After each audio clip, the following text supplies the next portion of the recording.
Have you ever felt like the world was against you? Have you ever been told you can't do something because of who you are or where you come from? Today, I want to share with you one of the most powerful stories in human history. It's a story about a boy who turned his anger into greatness. A story about a man who changed the world, not just with his fists, but with his courage, his words, and his beliefs. This is the story of Muhammad Ali, the man who said, "I am the greatest," and then proved it to the world. But more than that, it's a story that will teach you something important. Your beginning doesn't decide your ending. Where you start is not where you have to finish. So let's begin this incredible journey together. Chapter 1: A Stolen Bicycle and a New Dream. Our story begins on a rainy day in October 1954 in Louisville, Kentucky. A 12-year-old boy named Cassius Marcellus Clay Jr. was very upset. Someone had stolen his red bicycle. He was so angry that he wanted to fight the person who took it. The young boy went to a local gym to report the theft to a police officer named Joe Martin. With tears in his eyes and anger in his voice, Cassius told Officer Martin, "I'm going to beat up whoever stole my bike." Joe Martin looked at the thin, emotional boy and said something that changed history. "Well, you better learn how to fight first." That day, Cassius didn't find his bicycle, but he found something much more valuable. He found his purpose. He found boxing. This is our first lesson. Sometimes the worst things that happen to us lead to the best things in our lives. That stolen bicycle was actually a gift in disguise. It pushed young Cassius toward his destiny. Chapter 2: The Birth of a Champion. Cassius Clay fell in love with boxing immediately.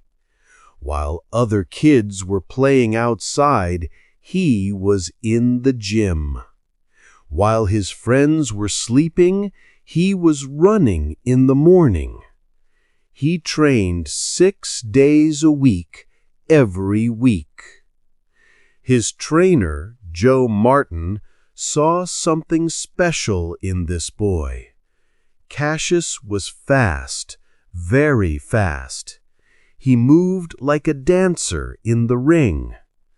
But more than his speed, it was his determination that impressed everyone. He wrote his goals on paper. He visualized his success. He told everyone, "I'm going to be champion of the world." People laughed at him. They thought he was just a dreamer. But Cassius didn't care what people thought. He knew something they didn't know. Belief in yourself is more powerful than other people's doubts. By age 18, Cassius had won 100 amateur fights and lost only 5. In 1960, he went to Rome, Italy, to compete in the Olympic Games. And he did exactly what he said he would do. He won the gold medal in boxing. This is our second lesson. Dreams without action are just wishes. Cassius didn't just dream. He worked. He trained. He sacrificed. He turned his dreams into reality through hard work and dedication. Chapter 3. The Bitter Taste of Victory. When Cassius Clay returned to America with his Olympic gold medal, he was proud and happy. He wore his medal everywhere. He even slept with it around his neck. He thought that now, as an Olympic champion, everything would be different. But he was wrong. One day, he walked into a restaurant in Louisville wearing his gold medal. The waiter looked at him and said, "We don't serve black people here." Cassius couldn't believe it. "But I'm an Olympic champion," he said. "I just won this medal for America." The waiter didn't care. "I don't care if you're the president," he said. "We don't serve your kind here." This moment broke something in young Cassius. He had fought for his country. He had made America proud. But in his own hometown, he was still treated as less than human because of the color of his skin. Some stories say that Cassius threw his gold medal into the Ohio River that night. Whether this story is completely true or not, what we know for certain is this: that experience changed him forever.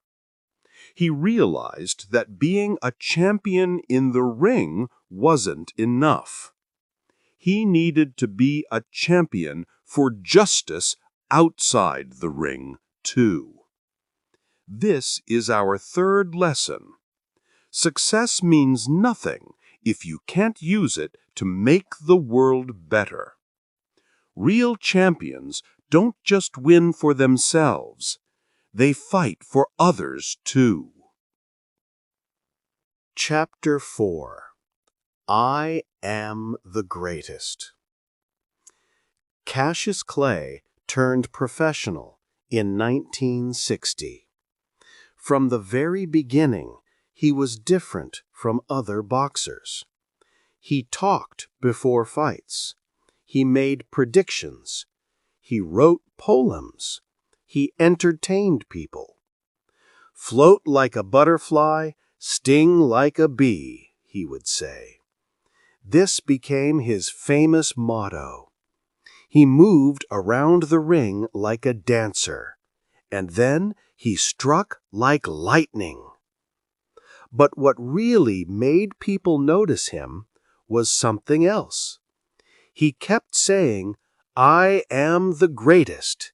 I am the king." Over and over, he repeated these words. Many people didn't like this. They thought he was arrogant and disrespectful. "Who does this young man think he is?" they asked. "He should be humble and quiet." But Cassius understood something important.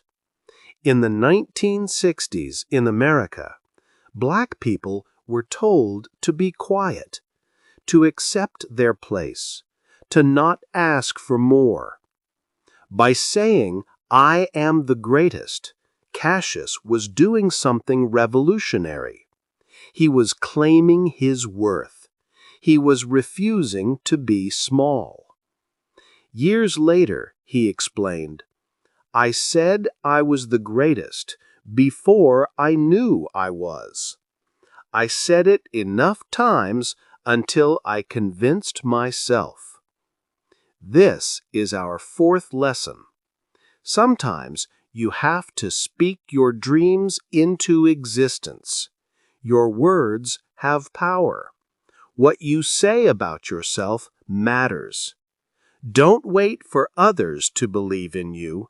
Believe in yourself first. Chapter 5.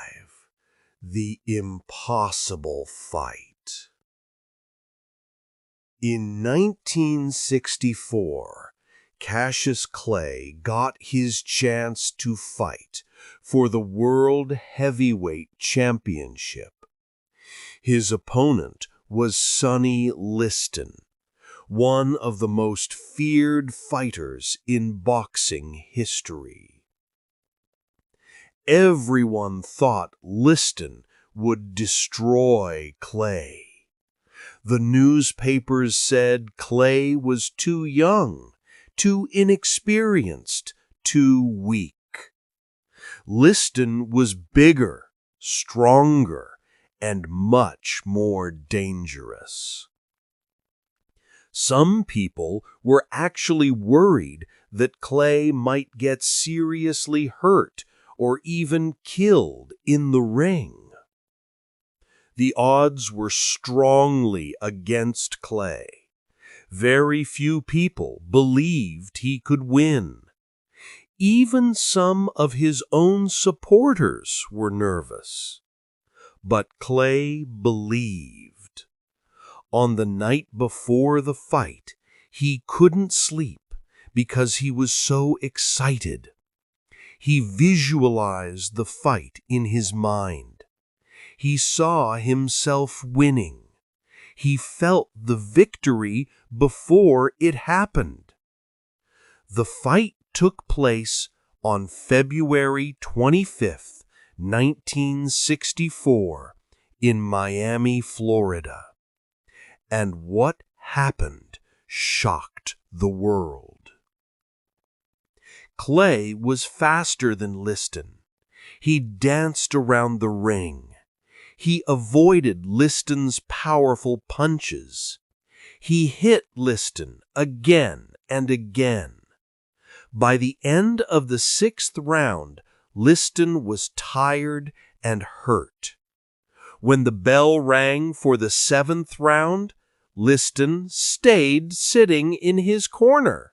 He quit. Cassius Clay was the new heavyweight champion of the world at only 22 years old. Clay jumped around the ring, shouting to the reporters who doubted him, "I shook up the world. I am the greatest. I told you I was the greatest." This is our 5th lesson. Never let others decide what you can or cannot achieve. People will always doubt you. People will always say you're not ready, not good enough, not strong enough. Prove them wrong. Believe in yourself when no one else does. Chapter 6. Becoming Muhammad Ali. Just days after winning the championship, Cassius Clay made an announcement that shocked America even more than his boxing victory. He announced that he had joined the Nation of Islam and was changing his name to Muhammad Ali. Cassius Clay is a slave name, he said. I didn't choose it, and I don't want it. I am Muhammad Ali, a free name. It means beloved of God, and I insist people use it when speaking to me. This decision made many people very angry. Remember, this was 1964 in America. The civil rights movement was happening. There was a lot of tension about race and religion. Many white Americans were uncomfortable with black Americans who demanded respect and equality. Sports reporters refused to call him by his new name. They kept calling him Cassius Clay. The government kept calling him Cassius Clay. Even some black Americans thought he was making a mistake. But Muhammad Ali didn't change his mind. He said, "I know who I am. I know what I believe, and I don't care if the whole world is against me. I will be who I choose to be." Slowly, over time, people started using his name. Even those who disagreed with him eventually respected his right to choose his own identity. This is our sixth lesson. Living your truth is more important than making everyone comfortable. Sometimes the right choice is the unpopular choice. Stand firm in your beliefs, even when standing alone. Chapter 7. The Greatest Sacrifice. In 1966, Muhammad Ali was at the peak of his career. He was the heavyweight champion. He was young, famous, and rich. He had everything. Then came the Vietnam War. The American government told Ali that he had to join the army and go to war. Ali said no. He said no because of his religious beliefs. He said no because he didn't believe in the war. And he said no with words that are still famous today. "I ain't got no quarrel with them Viet Cong. No Viet Cong ever called me a bad name." The government was furious. They took away his boxing license. They took away his championship title. They banned him from boxing. They charged him with a crime and threatened to put him in prison. Muhammad Ali was only 25 years old. These should have been the best years of his boxing career. Instead, he couldn't fight. He couldn't earn money. Many people called him a traitor and a coward. But Ali never changed his mind. "Why should I go to war and drop bombs and bullets on brown people in Vietnam, while so-called black people in Louisville are treated like dogs?" he asked. For 3.5 years, Ali couldn't box. He lost millions of dollars. He lost the best years of his athletic prime. But he didn't lose himself. He didn't betray his beliefs. In 1970, the courts finally allowed him to box again. And in 1971, the Supreme Court said that Ali was right all along. His conviction was overturned. This is our 7th lesson. Some things are more important than money, fame, or success. Your principles, your beliefs, and your integrity matter more than anything. When you stand for what's right, you might lose everything, but you keep your soul. Chapter 8. The Comeback. When Ali returned to boxing in 1970, many people thought his best days were behind him. He had been away for more than 3 years. He was older now. The sport had moved on.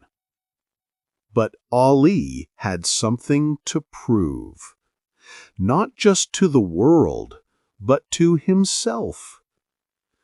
In 1974, at age 32, he got another chance to fight for the heavyweight championship. His opponent was George Foreman, a younger and stronger fighter who had destroyed every opponent he faced. Once again, everyone said Ali would lose. Once again, Ali believed he would win. The fight took place in Kinshasa, Zaire, now the Democratic Republic of Congo, in Africa. It was called the Rumble in the Jungle. 60,000 people came to watch. The whole world was watching on television. Ali used a strategy he called rope-a-dope. He leaned against the ropes and let Foreman punch him again and again. People watching were worried. It looked like Ali was getting beaten. But Ali was smart. He was letting Foreman get tired. He was studying Foreman's movements. He was waiting for the perfect moment. In the 8th round, when Foreman was exhausted, Ali exploded with a combination of punches. Foreman fell to the ground. Ali had won. He was the heavyweight champion again. People called it the greatest upset in boxing history. But for Ali, it was proof of something he always knew. It's not over until you decide it's over. This is our 8th lesson. Comebacks are possible. Setbacks are not permanent. When life knocks you down, you can get back up. Age is just a number. Doubt is just noise. Belief and strategy can overcome any obstacle. Chapter 9: The Greatest Battle. In 1984, when Ali was 42 years old, doctors told him he had Parkinson's disease. This is a condition that affects the brain and makes your body shake. It makes it hard to move and speak clearly. For a man who had been so fast, so graceful, so articulate, this was devastating. The disease slowly took away his physical abilities. His hands shook. His speech became quiet and difficult. Walking became a challenge. Many athletes would have disappeared from public life. They would have hidden away, not wanting people to see them in a weakened state. But not Muhammad Ali. He continued to appear in public. He continued to support causes he believed in. He worked for peace, charity, and understanding between different religions and cultures. In 1996, the whole world watched as Ali, shaking from Parkinson's disease, lit the Olympic flame at the Summer Olympics in Atlanta. It was one of the most emotional moments in Olympic history. People cried, watching this great champion, weakened but not defeated, still inspiring the world. Ali lived with Parkinson's disease for 32 years. During those years, he showed as much courage as he ever showed in the boxing ring. Maybe more. He passed away on June 3rd, 2016, at the age of 74. People from all over the world mourned his death. Presidents, kings, ordinary people, everyone recognized that the world had lost a true champion. This is our 9th lesson. True strength isn't just physical. It's mental, emotional, and spiritual. How you face adversity, especially when you're vulnerable, reveals your real character. Ali showed us that you can be a champion even when your body fails you. Chapter 10. The Legacy. So, what can we learn from Muhammad Ali's life? What messages does his story teach us? First, Ali taught us about self-belief. He believed in himself when no one else did. He spoke his greatness into existence. He visualized his success and then worked to achieve it. Second, Ali taught us about courage.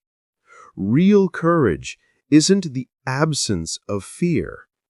It's doing what you believe is right, even when you're afraid, even when everyone is against you, even when it costs you everything. Third, Ali taught us about identity. He insisted on being called by the name he chose. He refused to be what others wanted him to be. He lived his life on his own terms. Fourth, Ali taught us about sacrifice. He gave up his championship, his income, and his freedom for his principles. He showed us that some things matter more than success. Fifth, Ali taught us about resilience.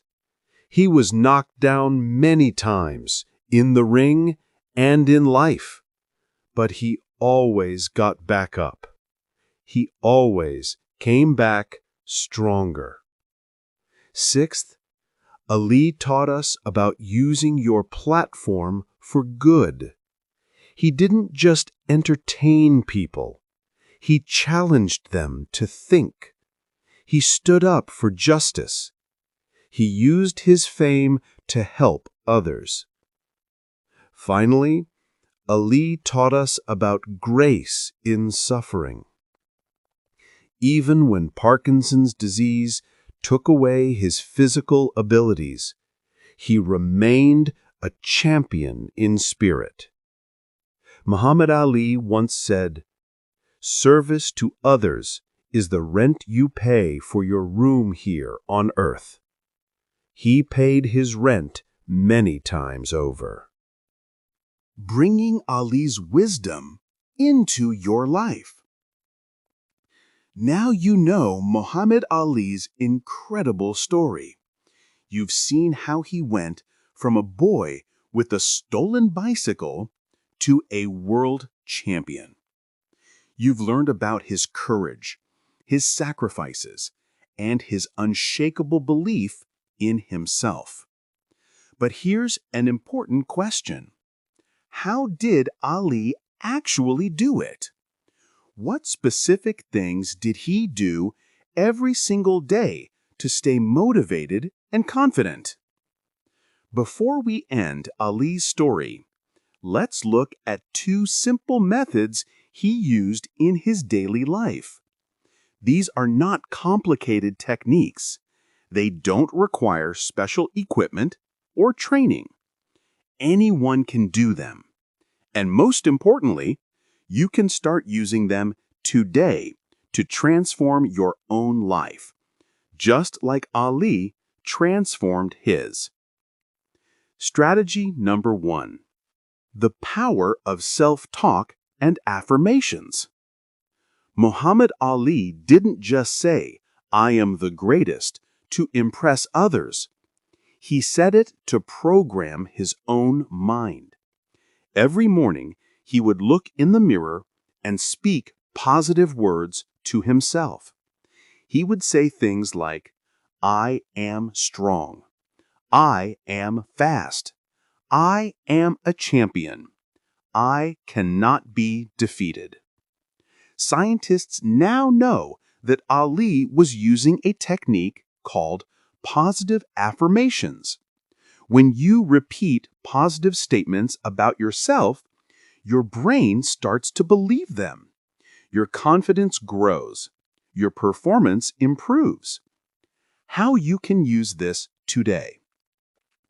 Every morning, before you start your day, stand in front of a mirror. Look yourself in the eyes and say 3 positive things about yourself.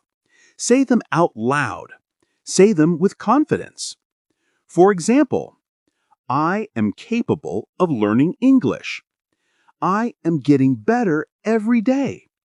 I can achieve my goals." It might feel strange at first. You might not believe the words. That's okay. Ali didn't fully believe them at first either, but he kept saying them, and slowly they became true. Do this every single morning for 30 days. Watch how your confidence grows. Watch how your attitude changes. Watch how your results improve. Strategy number 2. Visualization before action. Ali had an interesting habit. Before every fight, he would close his eyes and watch the entire fight in his mind. He would see himself entering the ring. He would see his opponent's moves. He would see himself dodging punches. He would see himself winning. He would even see the crowd celebrating his victory. He would imagine every detail so clearly that his brain thought it was real. When the actual fight happened, his body already knew what to do. He had already won in his mind.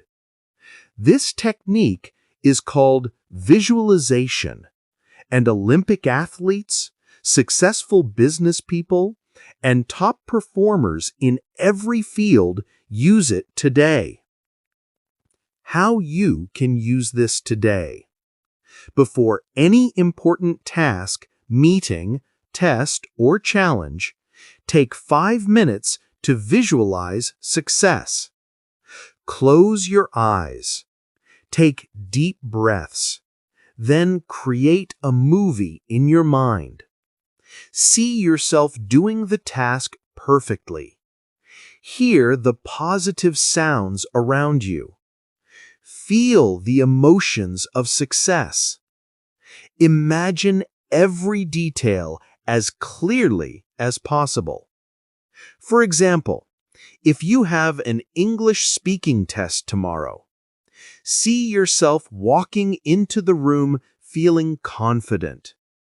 Hear yourself speaking English clearly and fluently. Feel the satisfaction of expressing your ideas well. Imagine the examiner smiling and nodding. Your brain cannot tell the difference between a real experience and a vividly imagined one. When you visualize success, you train your brain for success. The simple daily practice. Here's how to combine both strategies into a powerful morning routine that takes only 10 minutes. 1. Wake up and stand in front of a mirror. 2 minutes. Say your 3 positive affirmations out loud. Look yourself in the eyes. Speak with confidence and belief. 2. Sit quietly and visualize your day. 5 minutes. Close your eyes. See yourself handling challenges successfully. Imagine positive interactions with others.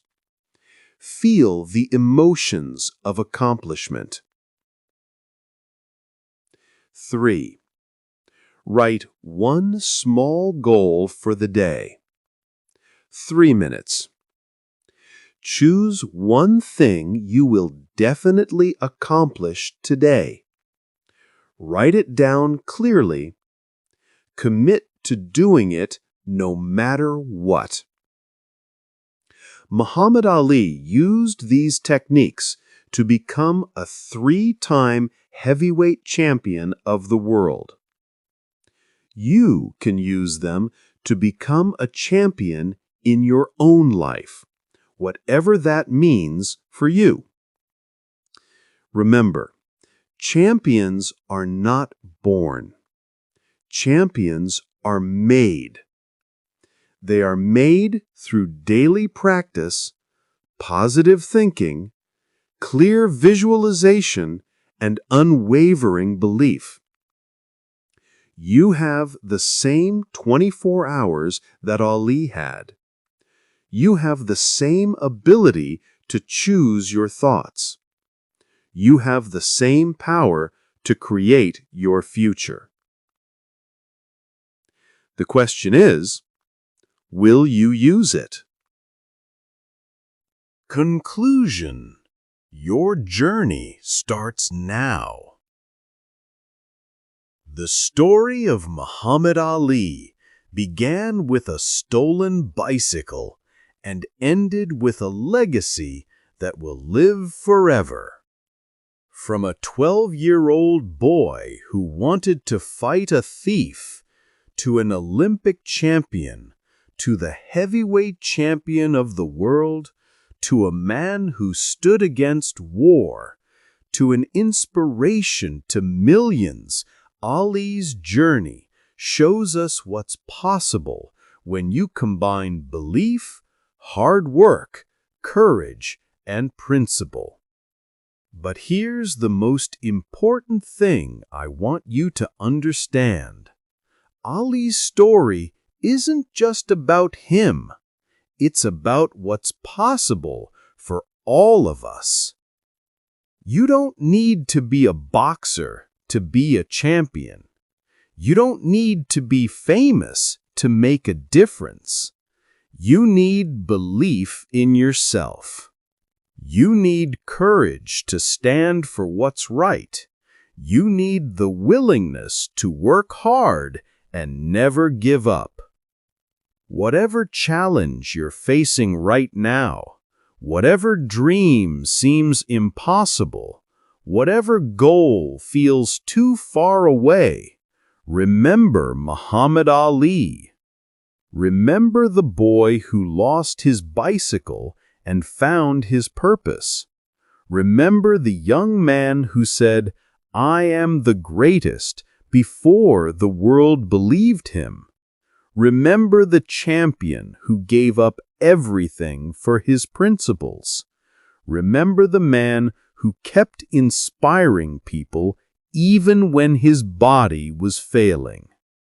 If Ali could do all that, what can you do? What's your impossible dream? What's your greatest challenge? What's the voice inside you that keeps saying, "I can't"? It's time to change that voice.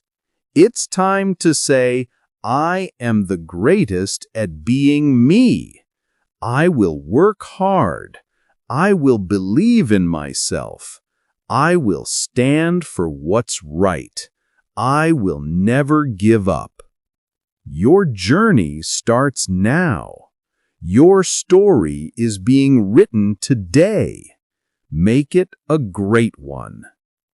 Thank you so much for watching this video. I hope Muhammad Ali's story inspired you as much as it inspires me. If you enjoyed this content and want to improve your English while learning more inspirational stories, please subscribe to our channel. Hit that notification bell so you never miss our new videos. In our next video, we'll explore another incredible life story that will motivate you to reach for your dreams. Remember, learning English is not just about grammar and vocabulary. It's about opening your mind to new ideas, new cultures, and new possibilities. Keep learning, keep believing, and keep growing. See you in the next video. Float like a butterfly, sting like a bee. You are greater than you think you are.